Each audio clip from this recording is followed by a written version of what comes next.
UGC ने आज एक नई गाइडलाइन निकाली है। अगर आपने अपना अंडर ग्रेजुएशन और पोस्ट ग्रेजुएशन किसी अलग सब्जेक्ट में किया है, फिर आप अपना यूजीसी नेट किसी अलग सब्जेक्ट में दे रहे हो और उस सब्जेक्ट में अगर आप पीएचडी कर रहे हो, तो अगर आपको फैकल्टी पोजीशन पे जाना है तो इन दैट केस आपका जिस भी सब्जेक्ट में नेट है और जिस भी सब्जेक्ट में आपका पीएचडी है, उस सब्जेक्ट की फैकल्टी के लिए जा सकते हो।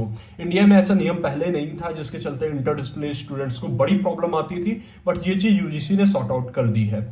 जैसे मेरा ग्रेजुएशन, अंडर ग्रेजुएशन मेरा मास कम्युनिकेशन एंड जर्नलिज्म में है, I was gold medalist in that. फिर मैंने अपना मास्टर्स किया है डेवलपमेंट स्टडीज में। दोनों सब्जेक्ट अलग अलग है। मेरे मास्टर्स का सब्जेक्ट कहीं भी अलाइन नहीं होता है यूजीसी के गाइडलाइन के अनुसार, अब तक नहीं होता था, बट जो नई गाइडलाइन है, मैंने यूजीसी नेट सोशियोलॉजी में दिया है, मेरे पास यूजीसी नेट मैनेजमेंट में है। So in that case I am doing my PhD in management from IIT Madras, तो I can go for to teach management studies, मतलब I can go for teaching into management departments of different university. So UGC का एक नया approach है जो कि really बहुत encouraging है फॉर इंटरडिसिप्लिनरी रिसर्च, क्योंकि इंडियन यूनिवर्सिटीज के ऐसे जो नियम कानून थे ना कि एक सब्जेक्ट में वो बंद के स्टूडेंट रह जाता था, वो बहुत प्रॉब्लमेटिक था। जो ट्रेडिशनल सिस्टम था, स्ट्रक्चर था एजुकेशन का।